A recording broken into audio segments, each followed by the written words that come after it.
All right, howdy everybody. Learning to Dab with Tyler Ross. I'm Tyler Ross, and I am with Ryan Hurst, advertiser turned badass mover. And I was just telling him his Instagram. This is oh no, where'd it go? This is one of my favorite ones right here. Oh,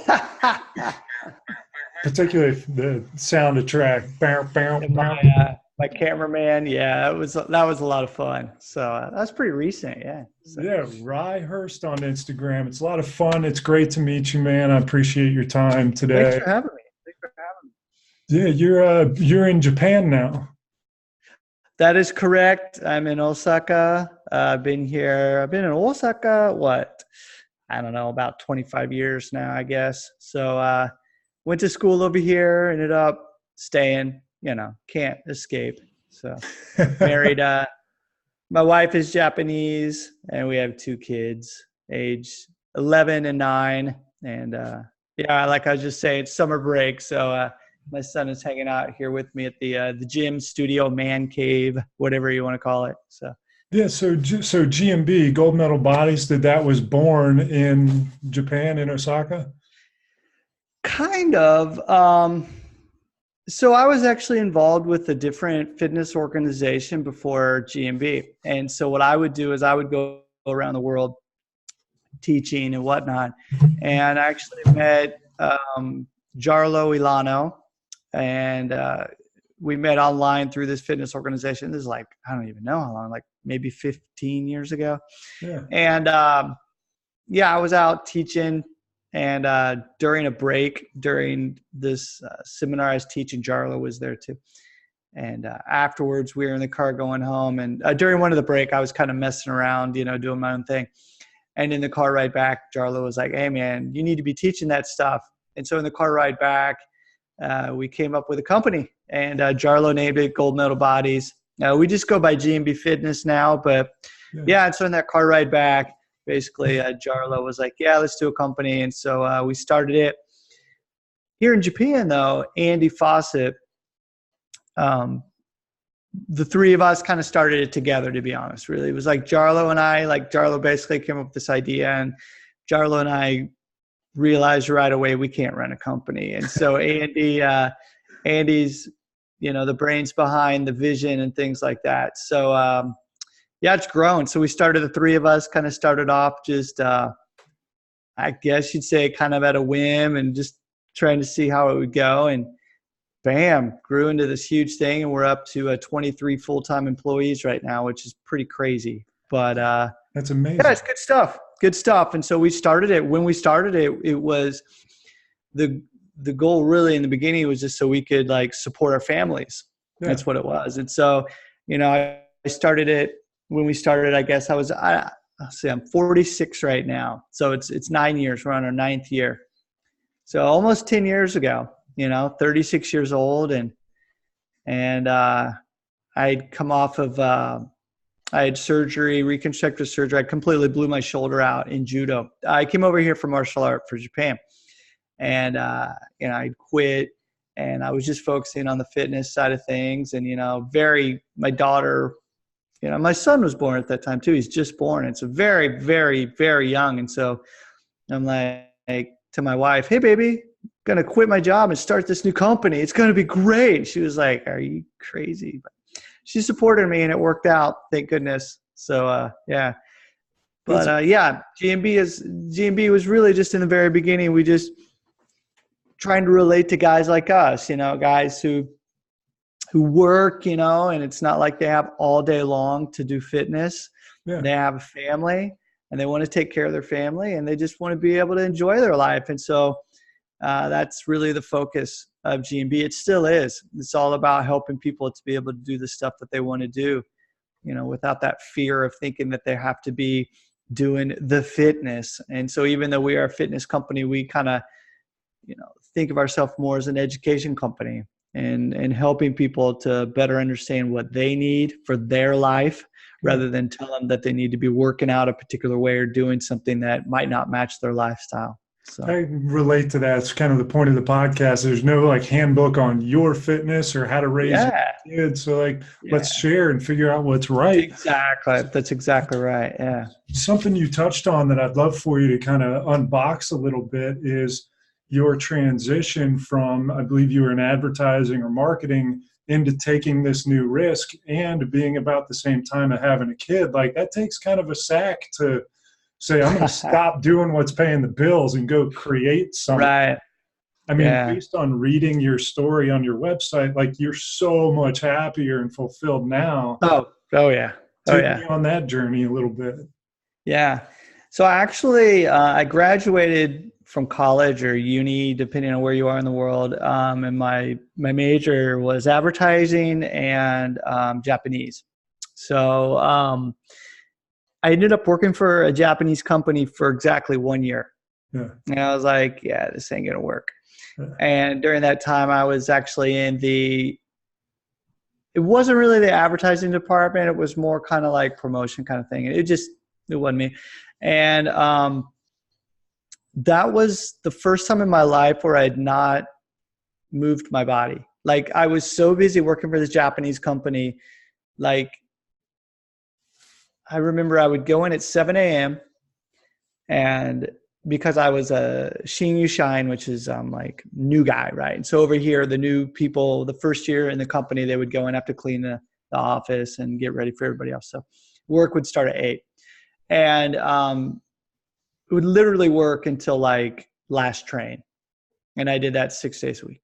Yeah. It was just killing me. And there's no time for anything else.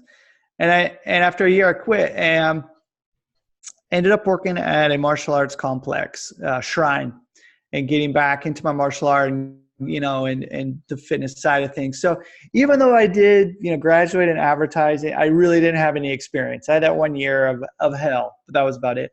Yeah. But then though, I was working for this martial arts complex, this Shrine, for about 8 years.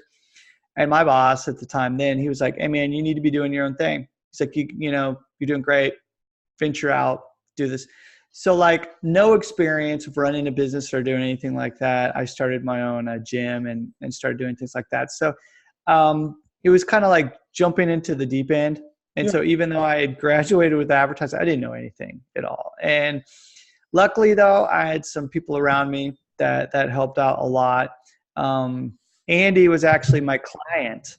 That's how we met. And so through the fitness side of things, again, I got really involved with this other fitness organization, ended up working my way up to becoming the program director in that particular organization. And that's what allowed me to travel throughout the world. And I was certifying people in that particular organization. Oh, wow. And then, I met Andy, and Andy was here in Osaka, and he was a client in the beginning. We became friends, and, he just has this amazing brain he gets it. I mean, that he gets it.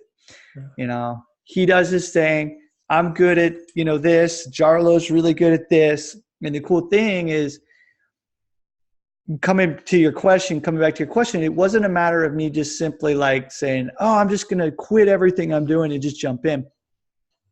I didn't quit my day job, actually. I still worked, and Jarlo still continued working as a physical therapist. Andy still continued working as a marketer, consultant for other people. And we continued actually to do that like 5 years into the company. So, I was, not just me, but Andy, Jarlo, and I were just busting our asses, just to do all this stuff. Thing is, when we started GMB, there wasn't any online fitness organizations out there. It was, so there wasn't. And so there were people doing things and like showcasing their services online, but it wasn't 100% online. So I think it's pretty sure, I'm pretty positive that we can say that we were pretty much like first 100% online only thing. We did have DVDs, but we got rid of those quickly. And what we learned was this, having that stock quality control. There were so many mistakes in these DVDs, the manuals and stuff. So we just went 100% online and learned a lot. I would come up with the programming, show it to Jarlo. He would just be like, yay or nay, or let's tweak this. And then Andy would be like, hey, let's think about it this way, you know, as far as how we can advertise it and promote it. And you know, Andy and Jarlo did all the emails, you know, answered all of the support questions. And then I would design it. Had this old video camera that was new at the time, of course, but you know, compared now, it's still the tapes, you know, and oh yeah, I would shoot it. I would edit it, put it up on YouTube, and just the three of us did literally everything. And there's no way I could have done that by myself. And so what I'm getting at is, you know, looking at the experiences, the three of us, what do we have in common was the fact that we were teachers. okay. And, you know, Jarlo in the physical therapy side of thing, his was teaching in the sense of he's a doctor of physical therapy. And so he was working with patients one-on-one every single day. And Andy's background here in Japan is he was an educator here in Japan. And my background as far as teaching fitness, and, you know, that was my part-time job when I was in high school. I was teaching, I would practice gymnastics, you know, and then right after I would teach. That was my part-time job. So our big thing that kind of like connects us is the fact that we're educators, and we've taught so many different people that we looked at what was out there and we said, you know what, we think there's, let's not maybe say a better way, but there wasn't the kind of thing out there that we wanted to be sharing. So we decided, okay, well, let's share it in this way. And so we've always tried to refine the way that we not only teach, but the way that we also present this to people. And we just wanted to be real. It's three people. It's not me. Yeah. You know, it's not even the three of us, to be honest, right now. It's all about our clients and the people coming into GMB and just being true to ourselves. And first and foremost, I mean, you know, we're dads, you know. All three of you are dads? All three of us. That's all awesome. three of us. Yeah. Jarlo has twins. Andy has little girl, you know, and I've got 2 kids. We're all very happily married. You know, we know that our wives are in charge of everything and the boss, so we're cool with that, you know. But the thing is, it's, you know, working together, and it's because it's the three of us, it's also taught us a lot about communication, as well as sacrifice, to be honest. Because if we only did it the way that I wanted, or only did it the way that Andy wanted, or only did it the way that Jarlo wanted, then we wouldn't be around anymore. And so I think that's a big thing in marriage as well, right? You know, it's like, it's give and take. It's not, oh, it's going to be my way or the highway. Because if it's that way, then you won't be married anymore, basically, right? So it's kind of, you know, similar in the sense that, you know, it's not all roses all the time with Andy, Jarlo, and I. We fight and things, and that's a good thing, because we always move beyond that, and we look beyond that, and we realize that it's more than just us. And so we work with each other in order to make it happen. And, you know, our staff, like I mentioned, we've got this big staff now. It's like our kids. There's certain, you know, I got to be honest, if they're listening, you know, sorry, but there's certain things they do where we're just like, seriously, you know. But the thing is you love them, and you want to help them. And so that's what you do. And you just try and be a better dad for them, you know, as a boss, as a leader.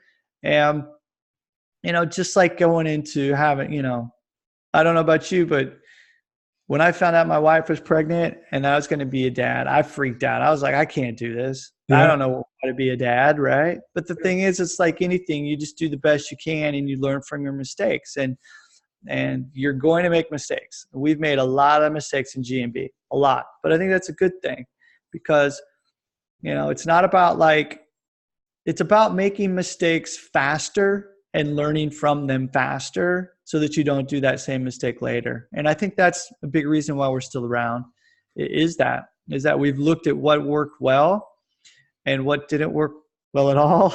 Yeah. and move beyond that ego. And we're just like, all right, we got to change this because we don't know what the hell we're doing. So let's figure out what we need to do and move forward. So, well, do you have any recommendations or tricks to to help people in like a collaborative business environment communicate better? I know like husbands and wives, I just talked to one of my best friends, Yeah. they go to therapy, you know, to help Yeah. Yeah. grease the skids, you know, like how, what's, Yeah, man. Well, I will say, like, with my wife and I, something that we really focus on is uh, before we got married, we had one big argument. We actually split up. But the thing is like, we got back together because we were just like, okay, what was going on? What was the real reason that this argument happened? And then when we got married, we decided, okay, we're going to talk. We're actually going to say, all right, what is really going on? And so there are times, a lot of times where I would bring my work home with me, and she knew that. And so she was like, all right, you're being a real dick right now. And she's like, this is not the issue. She's, what's going on with work? And so then we would work that out. So I think it's similar with work as well. I think the big thing is figuring out what you're really good at. And I'm talking about work right now. Yeah. Figure out what you're really good at and what you're not good at. Okay. And there are times in a business, if you're just starting off a business, you're going to have to wear many, many hats. And as I mentioned in the very beginning of GMB, Andy Jarlow and I, we had to be able to pretty much do everything. So it wasn't, yes, I was shooting the videos. Yes, I was editing them. But Jarlow and Andy also knew a little bit about how to edit those videos. They knew a little bit about how to shoot and things like that because we all had to. yeah, As you start to get better, though, it's one of those things where you need to find a person that's really good at the stuff that you suck at. yeah, And then as well, you do need to know a little bit about that so that you can communicate. And so it can be very easy to say, okay, this is what I'm really good at, and this is the most important thing. mm-hmm. A lot of people might do that. And we all think that our thing is the most important. But you have to understand that it all needs to work together in order to be successful. And so that means that you need to listen and you need to be open to what that other person is saying. And it doesn't mean that you need to agree with everything that they're saying all the time, but you just need to think about, okay, what is the big picture that we're after here? And sometimes that means not maybe doing some of the things that you wanted to do before, mm-hmm. and making, I don't want to say a sacrifice necessarily, but say, okay, I'm willing to try this and see how this goes. And the cool thing is, like, for example, there are times where you're going to realize that there's no point in you actually saying anything. If you don't have anything worth sharing that's going to be, constructive to that particular conversation, mm-hmm. then don't. It takes a lot of discipline. Yeah, it really does. It's tough. And I got to be honest, there are times where I should probably say more. But again, a great example is Andy is our CEO now. And so, he's been our CEO for officially, he's always been the CEO, but we never considered ourselves a company, so it was like CEO. What the hell? But yeah, he's a CEO now. And so he's the one who makes those big decisions. And so Andy Jarlow and I will talk about it, but it's him, that is the head of a company, if you will, with making that. And then, understanding that it has to be that one person as the head, mm-hmm. even though, yeah, Jarlow and I in the car, we started GMB, but really we brought Andy in to run the company, let him run the company. Yeah. And that can be really tough. And it's an ego kind of thing. And again, it's not to say that we don't have opinions, but it's trust in the process, I guess, is what I'm really trying to get at. This is a big thing that we talk about in GMB, and that process isn't just in business. It's in when you're exercising, when you're doing the fitness. It's what is the plan? Okay. Spend time working and figuring out exactly what you want. What do you really want? Figure out how you can get there. Figure out what's going to help you to get there following your values and what's important to you. Construct that plan and then follow the plan. Yeah. And unfortunately, a lot of people, though, they start to do that plan and they're like, oh, wow, this doesn't feel right. Or in the exercise side of things, they do it for a couple of weeks. They start to get bored with it. So they want to do a new plan. And then they try and do a new plan and they're just doing something different. And then they're like, oh, okay. And they do something different. And the thing is they never get to where they want to go because they're not really sticking with it and trusting in that particular plan. And so that's why, like in GMB, what we'll do is our work cycles, the way that we work, okay, this is our goal. And our goal is not like 10 years down the road or 5 years or anything like that. We have these short spurts, if you will, where we can actually take time to go, okay, this is where we want to go. We're going to do it. Let's see if this is going to work out. We give it enough time to make sure that we can test it. And then if we realize this is not working, then we can tweak it slightly. But we don't just throw it away and start over. And I think, that's a huge thing, is that communication. Ego can get in the way of things. Where are you really after? And by goals for our company, a lot of our goals aren't necessarily like, well, they're not. Money's important. You've got to have money and things like that. But a lot of the things are our values, and making sure that we're sticking with our values, making sure that our main goal of, us getting GMB and spreading the love. Yeah. And that to us is our big overall goal. So how can we achieve that rather than just saying, how can we hit $1 gazillion next year? You know what I mean? Yeah. So again, that money, you need to have that money to keep things running. That's very important. It's very important. And if you're not hitting your numbers, because we track everything, I mean, like crazy. But the thing is, it's okay, why is this not working? And then sometimes it's not just that number issue. It's that, looking at your kids, like I mentioned, our staff, okay, are they happy? Are they getting what they need in order to accomplish and perform their job? Do they believe in it? Are they still, again, as I mentioned earlier, happy with what they're doing? And of course, happiness can be very different in terms of what's going on, but take care of your family first. And you take care of your family, then things are going to be okay. And so that's what we've always really focused on, because it's always been a family oriented company. Yeah. And I am kind of rambling, and I apologize, but no, please. But yeah, this is just kind of how it is for us. And so we're not your typical company where we're just trying to bring people in and just be like, yeah, we need somebody to run this. Okay, great. And then we just turn them loose. They have to be a fit for our company. And unfortunately, we've had, especially over the past couple of years, we've had people who come in who are lovely people, but just weren't a fit for GMB.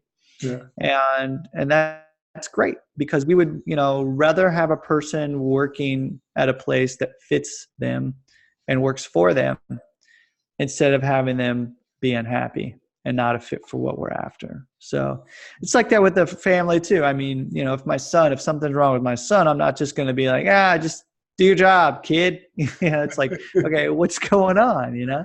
What is the real underlying issue that's going on here? And then you help them out, make sure that they're able to be a kid instead of a little robot.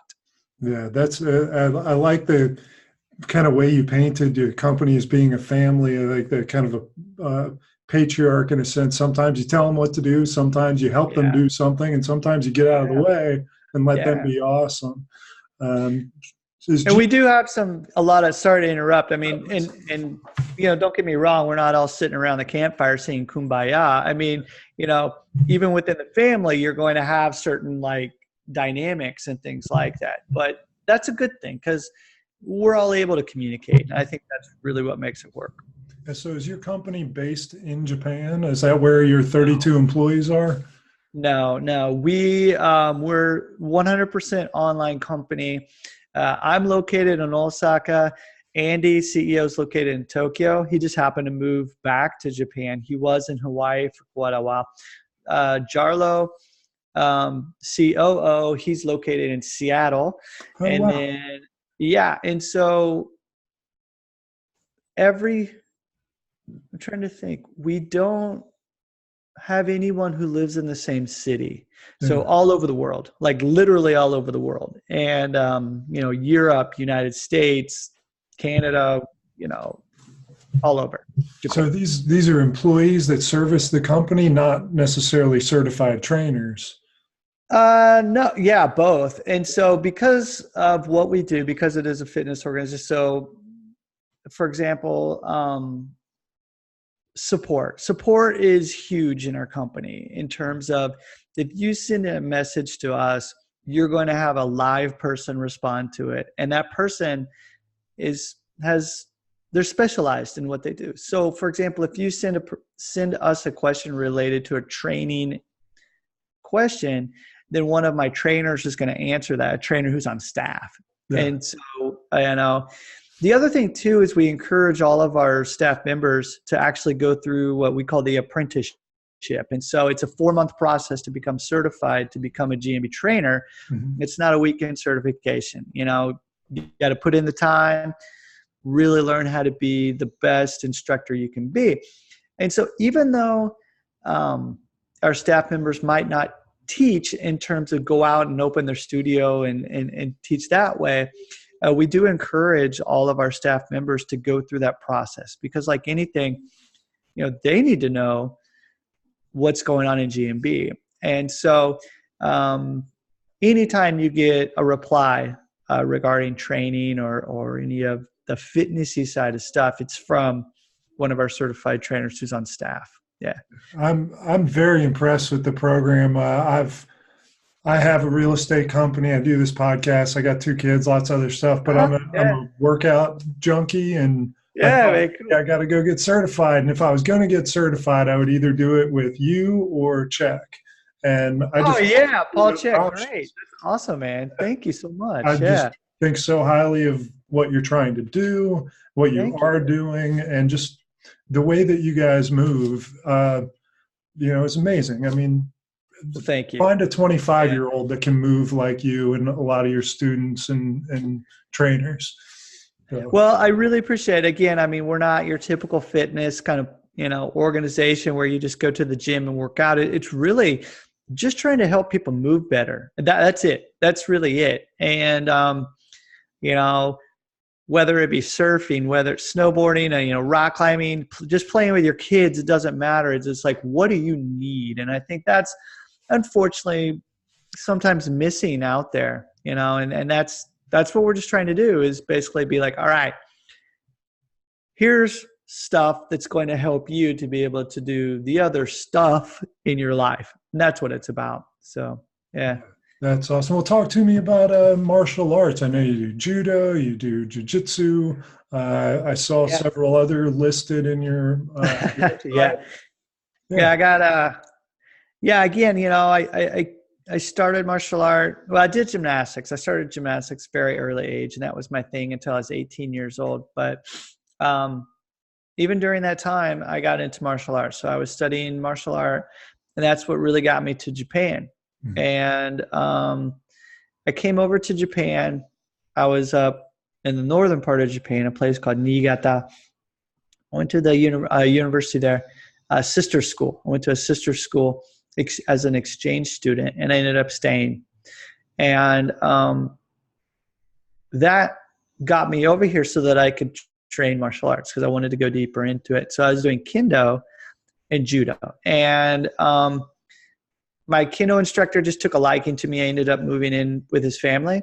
Yeah. And so I was very lucky. It's called a uchideshi, kind of like live-in student kind of thing. Oh, wow. And thanks to that, my Japanese really helped me with my Japanese, but also martial art. And thanks to him, that also helped me for when, for getting my foot in the door to work at this particular martial arts complex here in Osaka. So, I graduated. I actually went back to the United States for like 6 months, sister school exchange thing. So, you have to go back and finish up one semester, all that blah. But I was ready. I was like, yeah, let me just stay in Japan. So I went back, graduated, came right back.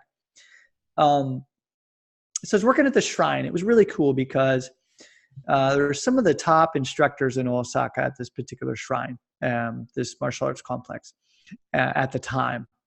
And so I ended up partaking in pretty much not all of them, but for the most part, a lot of those classes because they needed someone to help interpret. Yeah. And so they would have a lot of people, especially from Europe, that would visit that wanted to participate in these classes, and they needed someone who could do this interpretation. And so I would show up in these classes, basically just get my ass kicked every single day for 8 years.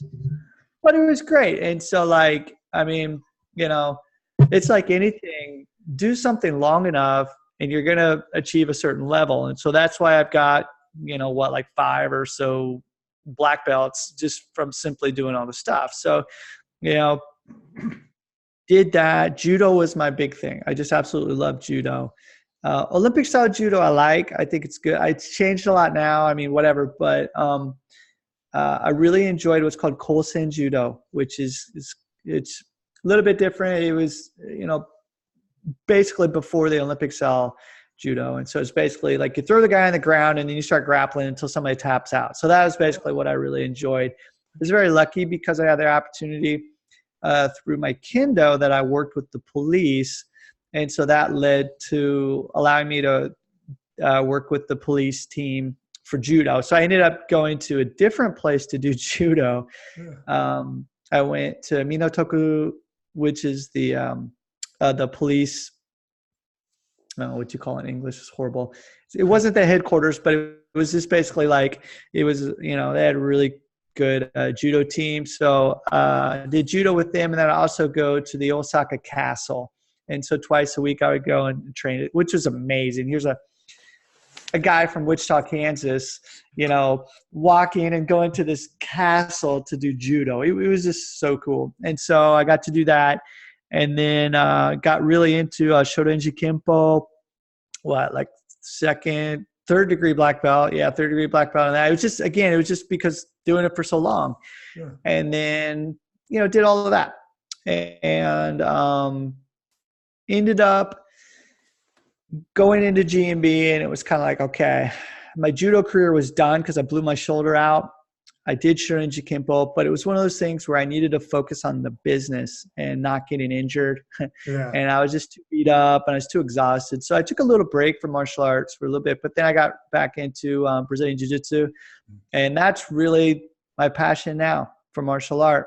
And the thing is, again, it's like, I know I'm not going to be world champion or anything like that, and totally cool with that. Right now, it's not about the belt at all. And I can't say that. I mean, like a lot of people, like, they just say, oh, it's not about the belt, you know, whatever. But I mean, really, it's like, I don't give a shit anymore.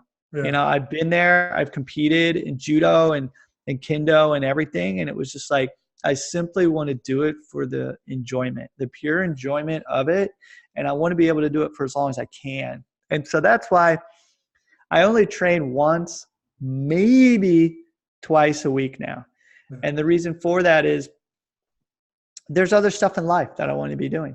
And, you know, again, I used to train, like when I was doing martial art, I would train multiple martial arts and I was doing multiple practices a day. And I did this like almost 7 days a week for years. And again, it was one of those things where it's like, been there, done that. It was wonderful, but I got a family now. And you know, my son does jiu-jitsu with me sometimes, but he also likes to go rock climbing. So I make sure that we can go rock climbing, and my daughter does swimming and things like that. So there are other things in my life that I want to do. And so with GMB, that's really, I keep bringing it back to GMB, but my GMB allows me to continue to be able to do that. So it's kind of like the, what was that razor company? I'm not only the founder, I'm also, was it what was it? Club? Was it that one? No, it was like way back when. It was like, I'm not only founder, but I'm Hair Club for Men. Hair Club for Men is what it was. Yeah, it wasn't razor.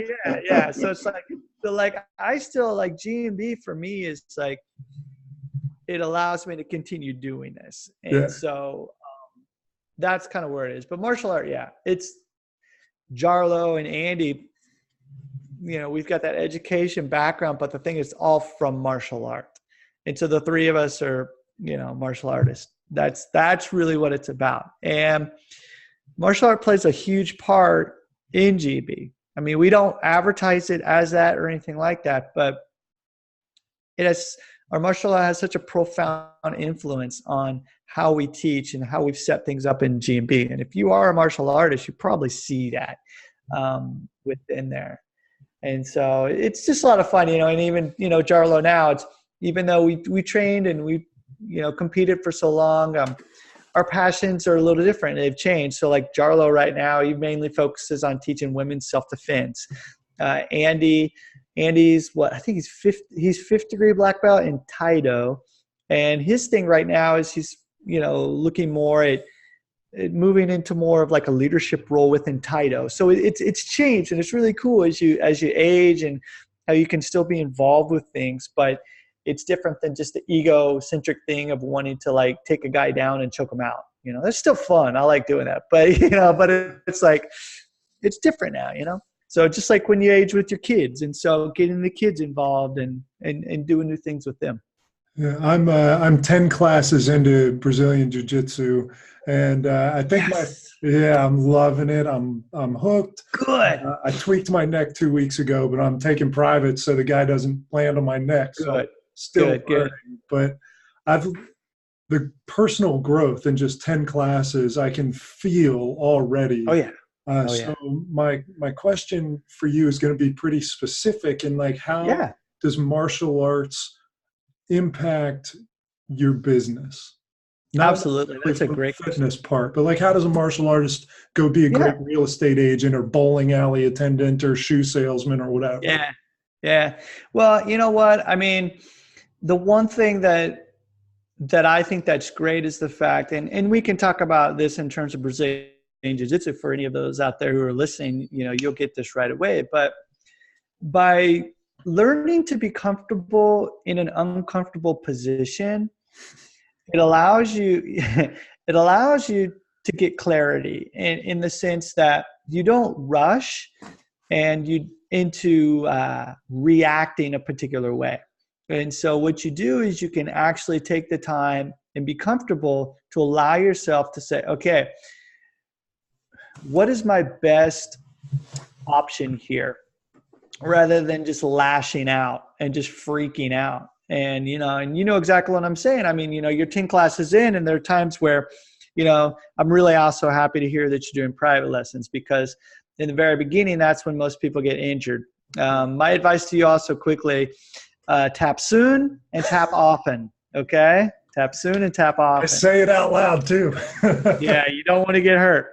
But it's an ego thing. And so that also happens with the business, instead of saying, okay, and taking a step back and really thinking about, all right, what is the best option here? And typically the best option is the simplest answer. And that's what some people, know, but they complicate things. And so Brazilian Jiu-Jitsu and martial art is the same. It's like there are all these fancy techniques and everything out there. But the thing is, okay, what are the tried and true, not even techniques, but concepts? And I think that's another big thing too in relation to martial art is it's not that sparkly little new technique out there. It's that concept. What is the concept behind how that works?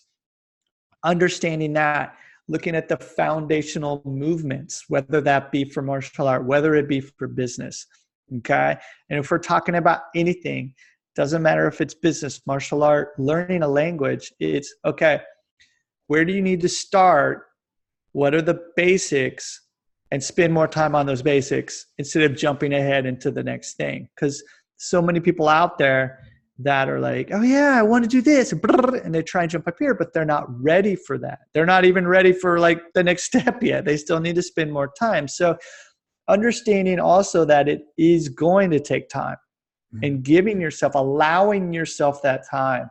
So I like to say this, embrace the suck. And what I mean by this, a lot of people misunderstand what I mean is, it's not that it's going to be hard and you have to be hardcore and stuff. No, I'm not talking about that. Understand in the beginning, you are going to suck. You are not going to be good. Yeah. Embrace that. The quicker that you can say, okay, I suck, but in a positive way. Okay. Not be down on yourself saying, oh, I'm a whore, not that, but be like, all right, I really suck at this. Why do I suck at this? Cool. What did I learn today? What is one thing I learned today? And I'm not talking like the arm bar. I'm not talking about, I brought in $1 million. No, not that. But like, what is that one thing that you can take from today's lesson that you can apply to tomorrow's lesson that's going to help you to move forward? Suck faster. That sounds really bad the way I said it. But basically what I'm trying to say is understand that you are going to suck because you need to suck before you get good. Yeah. And a lot of people just try and rush through that. I would love to go back to being a white belt. There's no expectations, it's kind of, you still have that freedom, and, nobody expects anything of you. As you get a little higher and higher, people are kind of, but the thing is if we can also think about that and keep applying that as you get better. And, people talk about the beginner's eyes and blah, blah, blah. Okay, whatever. Okay, I've heard it all. But it is really trusting in that process, understanding that you're going to suck. And then once you get to that next progression, that next level, understand it's going to be different. Yeah. And the cool thing, though, is when we progression is not up and then back down and sliding back down. It's an upward spiral. So as you come back to those basics, you're understanding those basics on a higher level, whether it be business, whether it be language, whether it be whatever. You're always coming back to those basics, and you'll have a deeper understanding of those basics because you're looking at it from a higher level. And so, especially in business, get comfortable being uncomfortable and really focus on the things that you just learned. Why did that happen that way? Because like anything, if you don't know, you don't know. Yeah. That's fine, but once you do learn something, figure out why.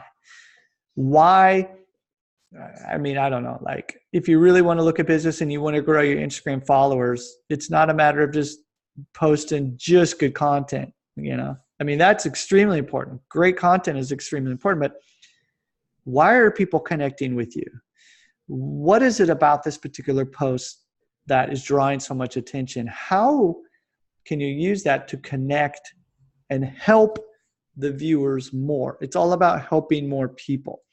Martial art is also the same. How can you help this person into a position so that you can choke them out? Right? So a lot of people think of it in the way of, how can I put this person in this? No. How can you lead that person into a particular position so that it's effortless for you and effortless for them to be able to do what you want? And it's always about the reframe for me. That's what I'm looking at. How can you reframe the way you look at something? Nothing is good or bad. It just is. But it depends on how you reframe it.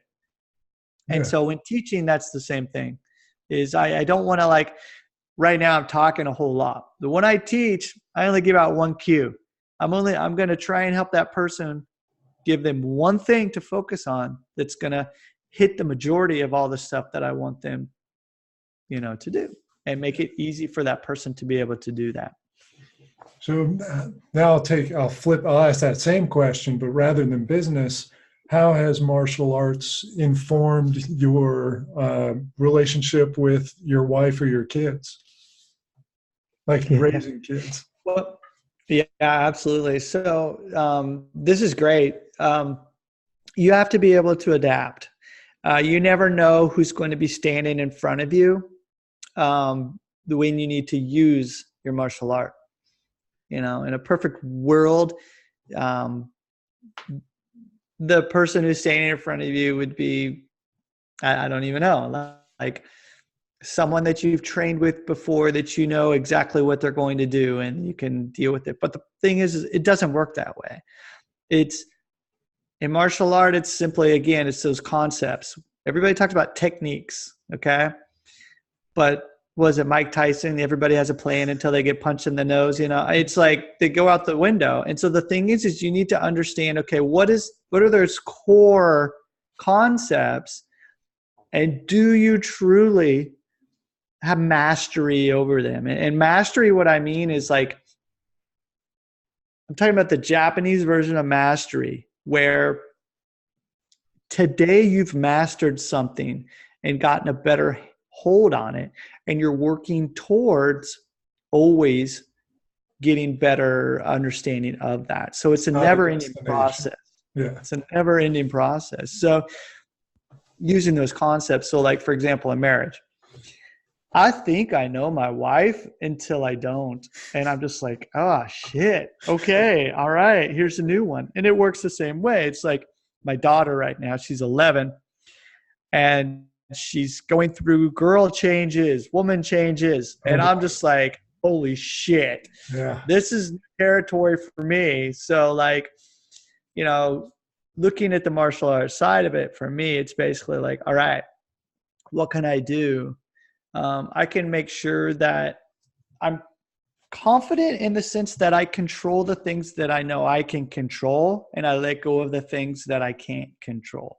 Yeah. And I'm still working on that, man. I mean, we all have a hard time with that, but you know, it's just trying to control the things I can control and not control others, if that makes sense. Sure. So, you know, let them be them. Instead of me react to what's going on, I act accordingly. And again, I'm still horrible at it, but I don't know. Life would be so much easier if we could just all get on the mat. That's my way of looking at it, because I feel more comfortable being on the mat. I remember, actually, here's a story. I can say this, like, this is years ago. This is like a couple years after I got married. And I remember my mother-in-law came to, and I was having a really hard time with business at the time. I mean, like, failing miserably. Like, it was so bad. I remember my mother-in-law. No, this was way before GMB. Okay. All right. And yeah, this is before I knew Andy or, you know, anything. So I remember my mother-in-law came to my judo match, and they came to a couple. And I remember one day we're sitting, it ended up just being the two of us, mother-in-law and I. And like, we had never really talked too much. I mean, my mother-in-law, you know, it's like, sat down and she was like, how come you can step on the mat and have so much confidence, but then off the mat be such a not horrible person, but do so horribly at business? Yeah. And I was just like, and she's like, it's awareness, it's your breathing. And it's like, what are you talking about? And she schooled me, and I'll never forget that. I mean, she was just like, you're not aware of what's going on. And I was like, holy shit. And that's the thing. It was like, I was so comfortable and I knew exactly what I needed to do on the mat, even though it was an uncontrollable situation in terms of I didn't know what the opponent was going to do. Yeah. I had a game plan and I knew what I could do. And so I just needed to learn how I could apply that off the mat. And that's something I'm still working on. And, you know, it's one of those things where, again, like I just said, I'm more comfortable moving and being on the mat than I am doing business and actually interacting with other people, which is kind of funny. That's so cool that you've managed to find something that you can use those skills and make a living and support your family with. Yeah, I am very lucky, man. I will say I am, you know, and I can't do anything else. I know that. Yeah. I mean, all I know is how to move. That's really it. I've done it my whole life, and I've just been very lucky that I have Andy and Jarlo that I was able to hook up with. They have the skills that I don't. Yeah. And we're able to work together, the three of us, and do this. So have your wife and kids bought into moving, or are your kids old enough to care? They move like very, very active, very active. A lot of people, you know, were like, oh, wow, yeah, Ryan, you know, Mr. GMB, and you teach them. I'm like, I don't teach. Yeah. I don't. I'm not coaching my kids. I think the best way to help is to just by showing. And so, you know, just kids know exactly what you're doing. They're going to mimic you. If you're on your phone all day long, they're going to be on their phone or want a phone or something like that. If you're going to be moving around and enjoying life and doing things, they're going to be doing that too. So, you know, my wife and I are firm believers in just simply leading by example.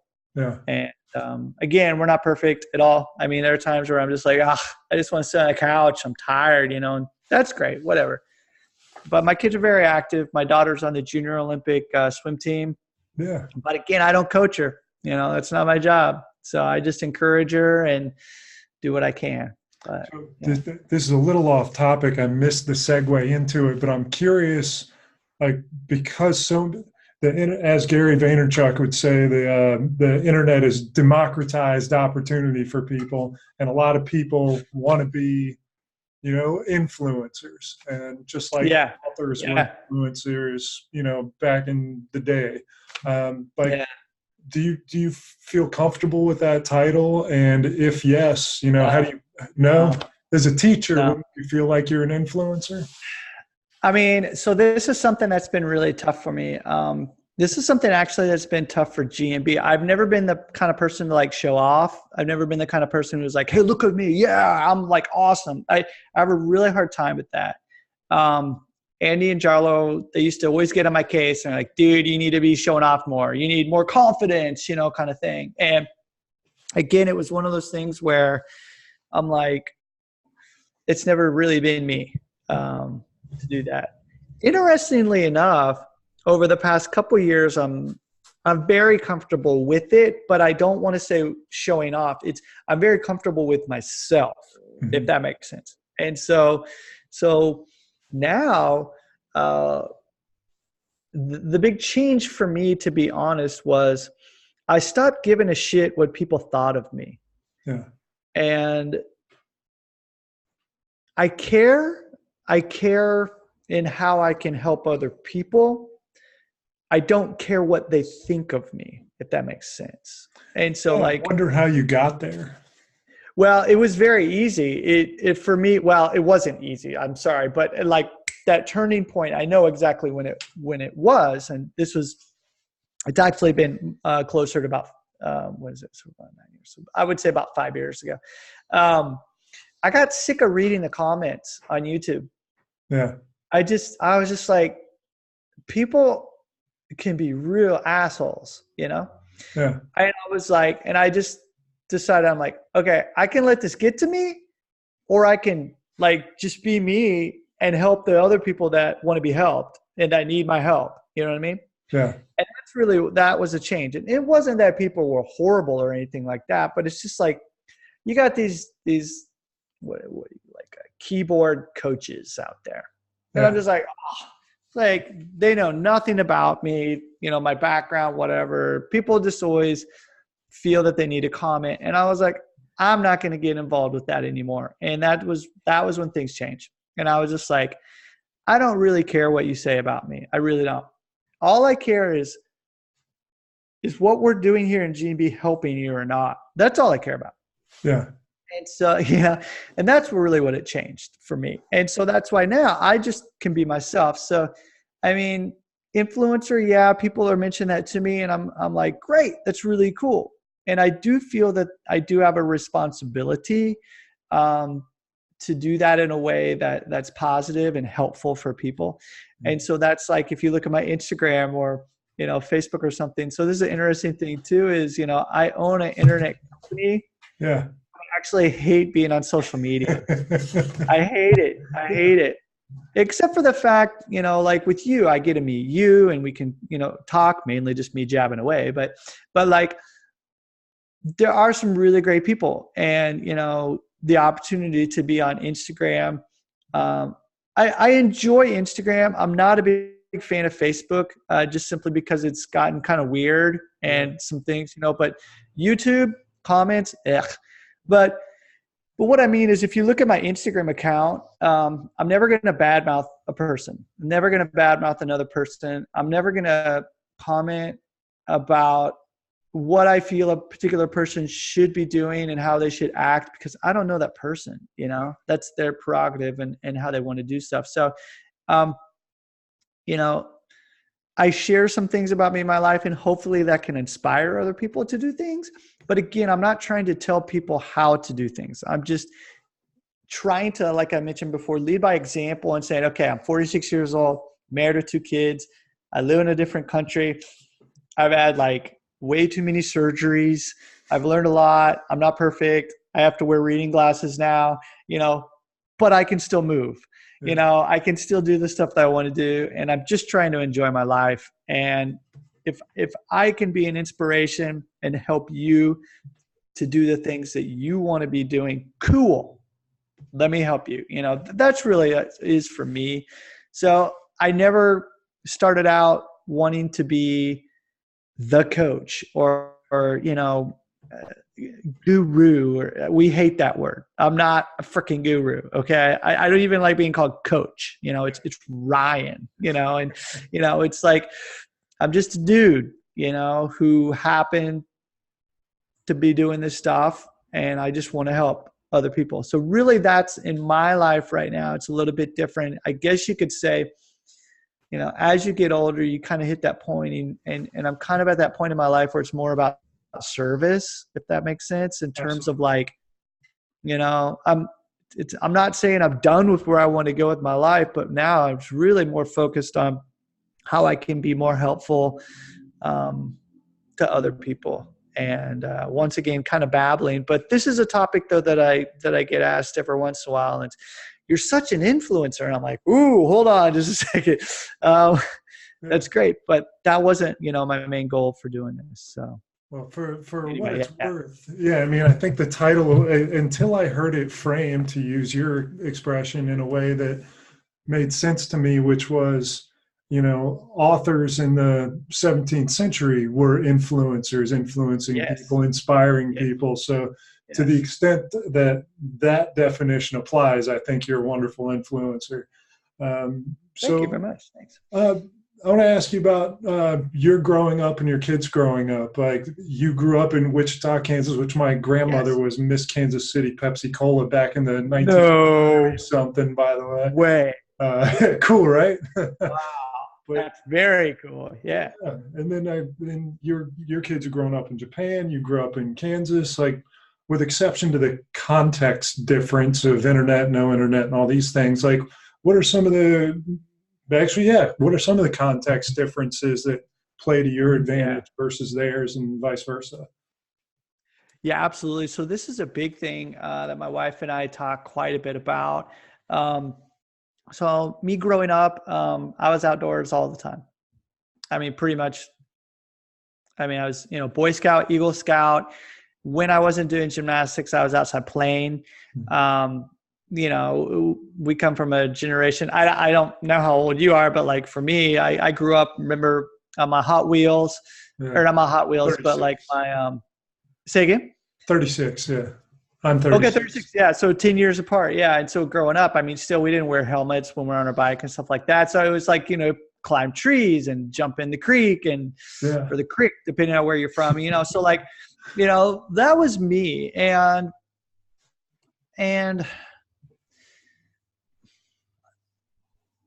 I still, I was either going to come to Japan or I was going to go into mountain rescue. That's basically what I wanted to do. I wanted the outdoor side of things. So that was like, so I was kind of like, all right, I can always go back, you know, and do the rescue or the mountain side of thing, but the opportunity to go to Japan, I should try and do that, you know, end up staying, right? Yeah. So like, I still have that in me. And if you look at my Instagram, you'll see like every week I'm out there hiking and, you know, I'm out there in the outdoors. I'm very much into orientation, you know, land navigation, survival, not a prepper or anything like that, but like just, you know, the survival sense of like being able to go out and just drop me anywhere. I want to be able to like handle it. And I'm talking not just outdoors, I'm talking at any city in the world or whatnot. And so the language side of that also is huge with me, the communication and being able to handle yourself. So really for me, it's not just about one thing, it's about being a kind of a complete person. And that's why language is important for me. Communication, being able to adapt, being able to understand situations, situational awareness, being able to handle yourself in certain circumstances, very important to me. And so what I'm getting at is, if we're to look at where my kids are growing up right now, we live in the safest country in the world. Like hands down, very different from how I grew up, in a sense. I remember fighting. I remember, you know, being in certain circumstances circumstances in certain places where you're like, holy shit, I really shouldn't be here right now. But Yeah. you kind of, even though I come from a smaller town, having, lived all over the world and traveled and stuff, you get that street sense, right? Mm-hmm. My kids don't have that. So this is something that I don't want to say bothers me, but it's something that I'm always trying to work with my kids. Okay. Mm-hmm. I don't force my kids to do anything. We play games. We do things like one thing when we get on the trains here, we'll get on the train and then later I'll say, okay, what color was the jacket of the person that was standing directly behind you or something like that. And so just trying to make these games so that they think, oh, it's a game kind of thing, but actually creating and helping them with situational awareness, just being aware. We're finally going on a family vacation that we've been waiting for like 3 years to go on. We're going on next week. And the kids know that, okay, this is not Japan. And so this week we've been reviewing things. Okay. Yeah. Don't just go off by yourself. If this happens, this. It's not being paranoid. It's again, like situational awareness and things that you don't know that the kids aren't used to, trying to help them.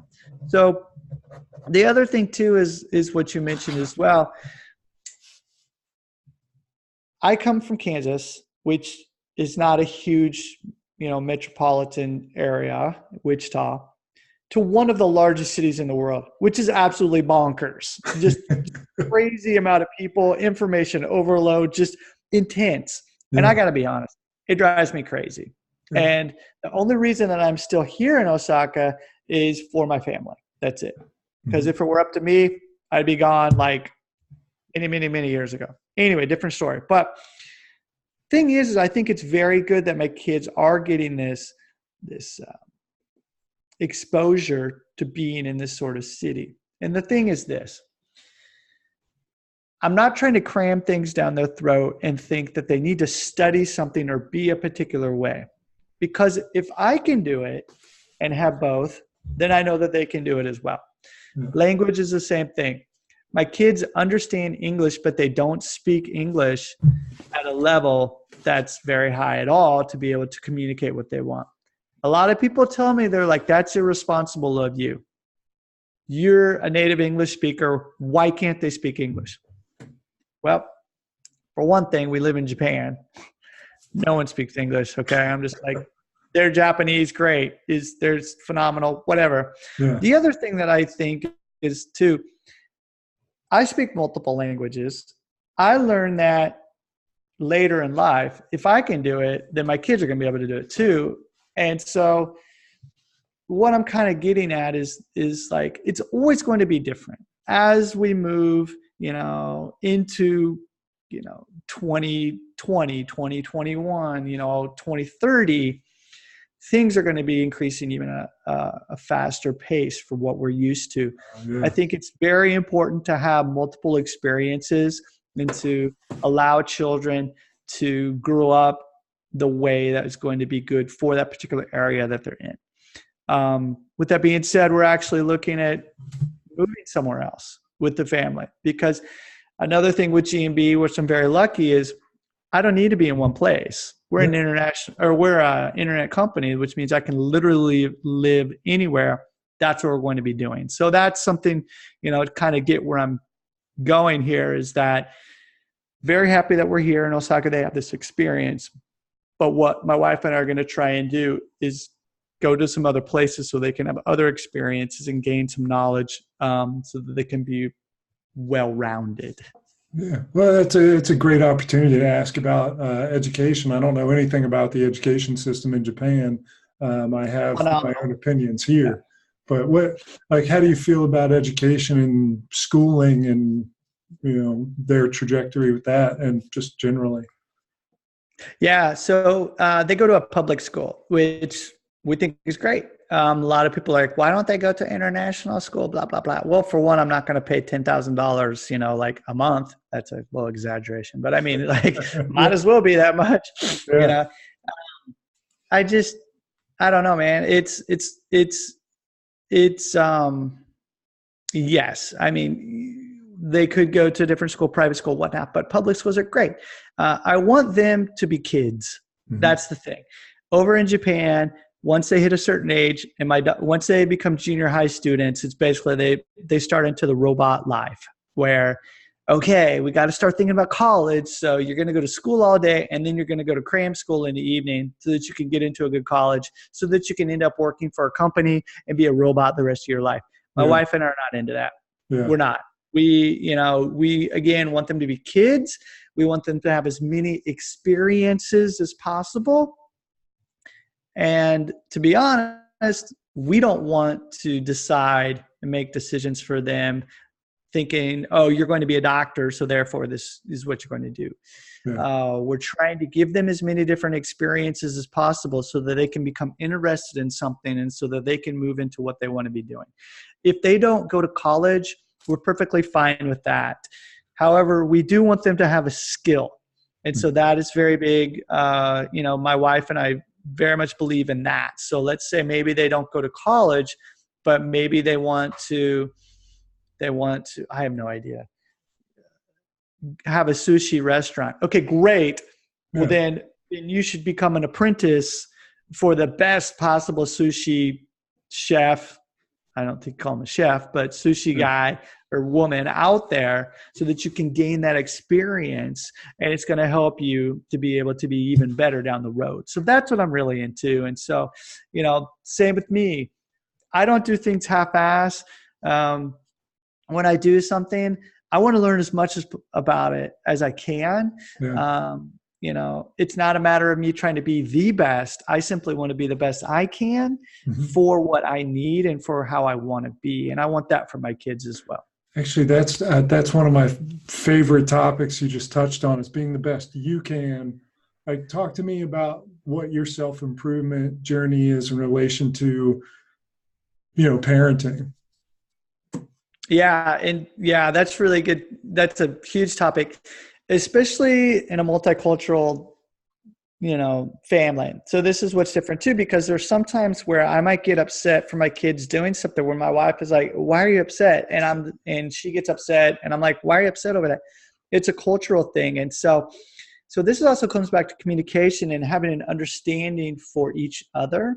And this isn't just about culture. It's also about man and woman and that particular person's upbringing and their values and things like that. So, just because I do something one way, my wife knows that that's not the way that it's always done in the United States. Mm-hmm. And so as far as the way that we study and the way we do things is we're trying to always be open and say, okay, well, why did you do that? And then try and learn a little bit more about, okay, that's why Ryan did it, but it stems from this or this. And then, for example, if there is something that we completely don't agree on, then we'll be like, okay, well, let's try and figure out the best option for what's going on. And so as far as education for us, that's how it is. And so it's not that we're trying to look at mathematics or something like that. It's more along the lines of trying to look at communication and the reason behind why certain decisions are made, and then trying to think about what is going to be good, not just for us, but for our kids, as, having two cultures, for some of the other things that we're hoping to do in our lives. So very different than what my wife is going through right now, that her friends are, because her friends right now, seriously, it's ridiculous. They're like, why aren't you putting Sienna is my daughter. Mm-hmm. Why aren't you putting Sienna in cram school right now? Why would you not do that? Yeah. That's ridiculous, and it's tough because my wife and I are very adamant about, we're not going to do that. We're, So is that kind of like a cultural pressure, like most people very much do this? Very much. That's how it is. That is how it is. Why would you do anything different? The martial arts side of things too is what is like that as well. Judo. It's like, well, this is how we've always done it. Therefore, this is how we're going to do it. Yeah. And it's not until a couple of years, it's starting to change. So like you see judo guys now, high level, very, very high level judo guys now studying Brazilian Jiu-Jitsu. Yeah. like cross training sort of thing. And, I mean, like little things like that. Like, why would you do that? Anyway, but it's tough. I think, raising kids is so difficult. And again, we don't have all the answers. We're still learning. Even, Jarlo and Andy, we do it very differently. We don't tell each other how we think we should be doing it. Yeah. Because it's not my position to tell Andy how I feel he should raise his kid. Yeah. So what impact has having kids made on you? Oh my goodness. I never thought I was going to get married. Yeah. I didn't want to get married, and I never wanted to have kids. Both of those things have been the best thing for me ever. Yeah. Ever. I was so high strung.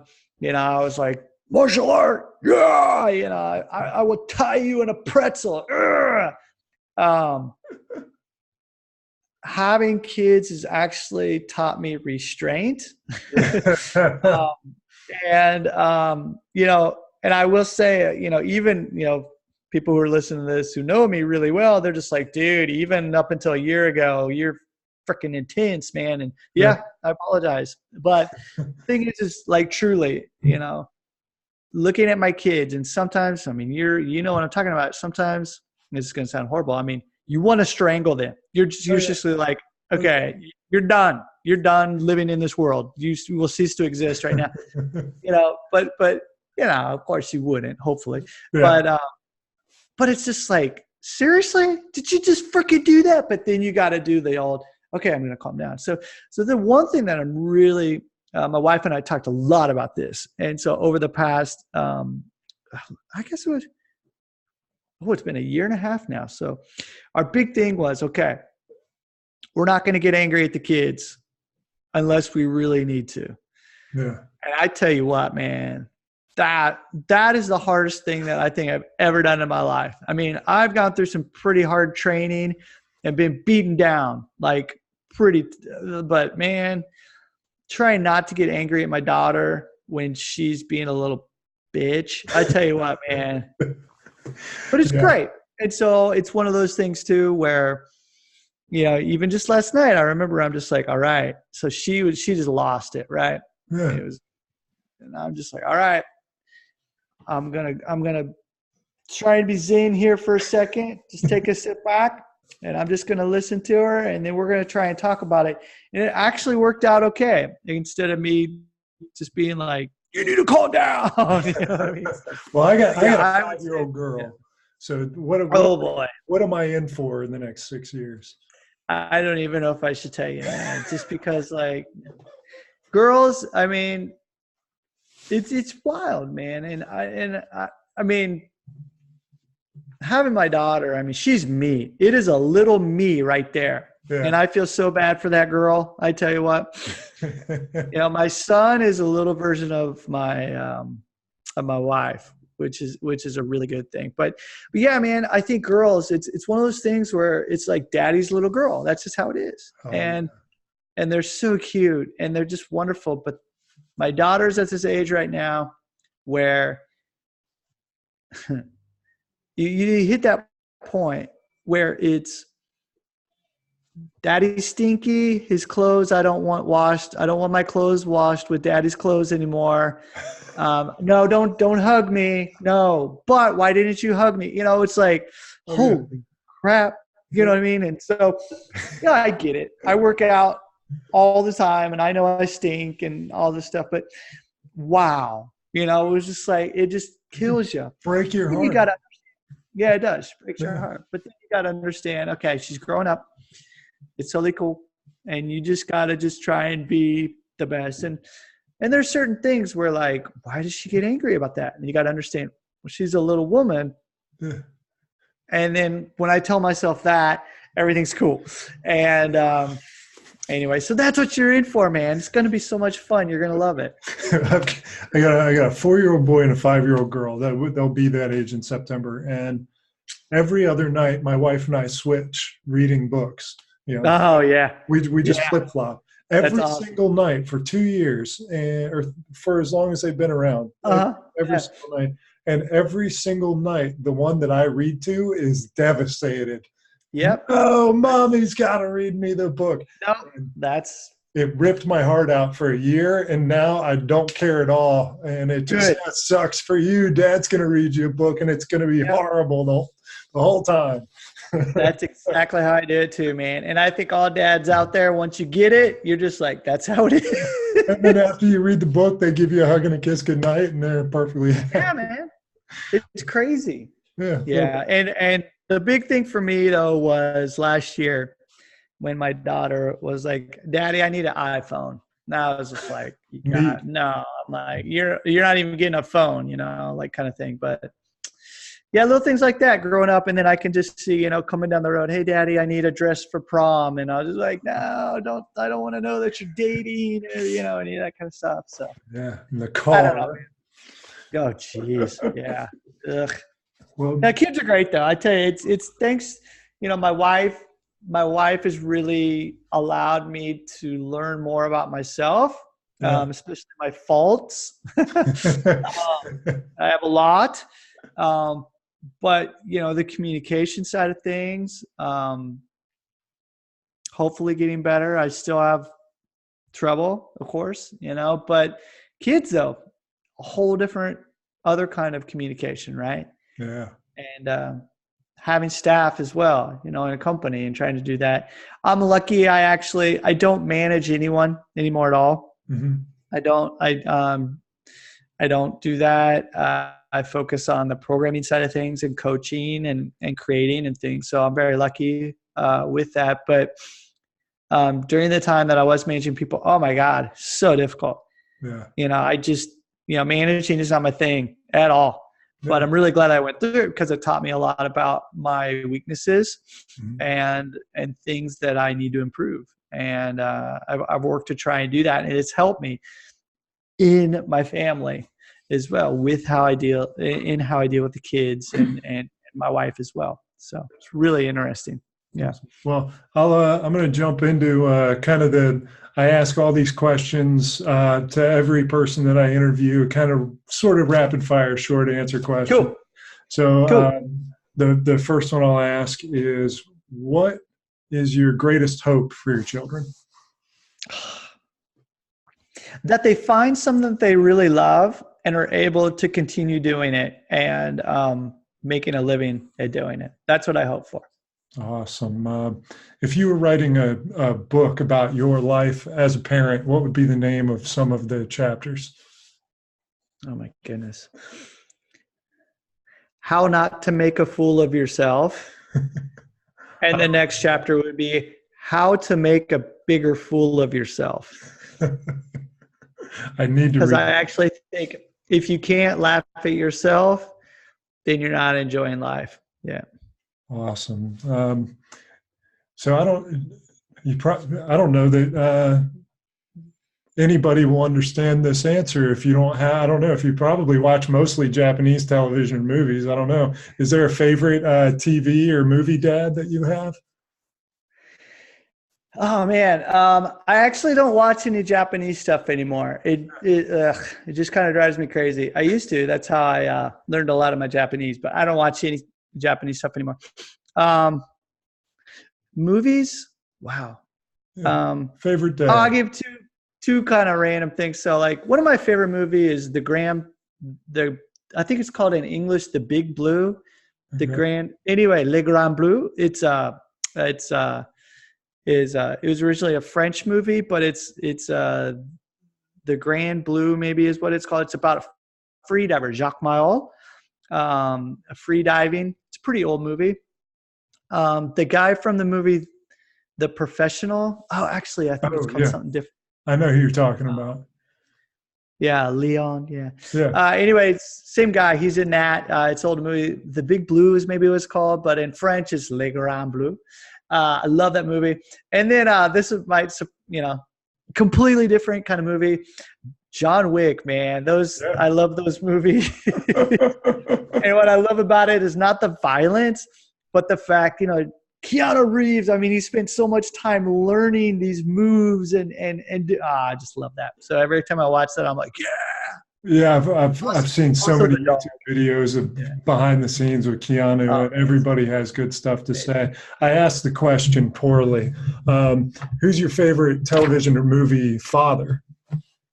Oh, father. I'm sorry. Oh my goodness. I would say Steve Martin in what was that movie? The Parenthood, Father of the Bride. yes, Father of the Bride, like Parenthood, Father of the Bride, Steve Martin. It's like I remember watching that years ago, and not I thought it was a good movie, but not until I had kids and my kids start getting a little older did I just finally go, oh my God, that's it. I totally get that. Yeah. That's So awesome. So, um, when do you feel the most love in your life? oh my goodness. Um,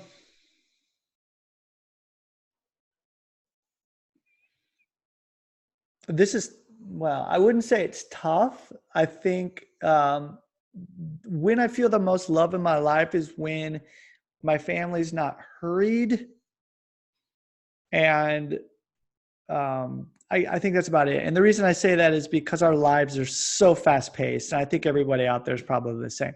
But I think it's when we're actually able all to like calm down Yeah. and it's just chill.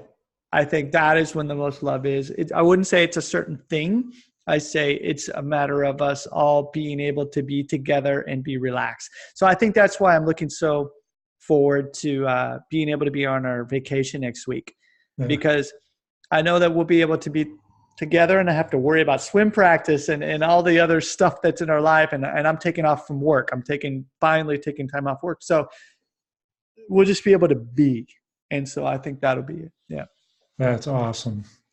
Well, if you had an opportunity to give a gift to every single father in whatever way, shape, or form, what gift might you give to every father? Sleep. Let's say, what's there a major highway going through Osaka? Oh my God. Yes. Yeah, Yeah. so Yeah. you got a billboard on this highway, and everybody Yeah. going 100 miles an hour has to be able to read it. So, what advice would you give to all dads that would fit on that billboard? Breathe, breathe, breathe. And because you only have like a chance to just look at it, I would say breathe, Yeah, because I think that so many of us are like, and they just, exhale, I think might be what I would say. Yeah. I love it. All right, so this will be my last question to you. But first, let me thank you so much for your time. Thank you. It's awesome talking to Thanks you, for man. letting me ramble. Yeah. No, yeah. Tell me your website. Yeah. So it's gmbfitness.io. And so you just, any of the social media, whatever, just type in GMB Fitness, will pop right up. Yeah. All right. So my last question: in the event that this recording lasts forever, what message could you give to your kids, and their kids, and the kids, and their kids, 15 generations Hurst? Yeah. Move more and explore more. That's what I would say. I love Move that. more, explore more. So that's it, man.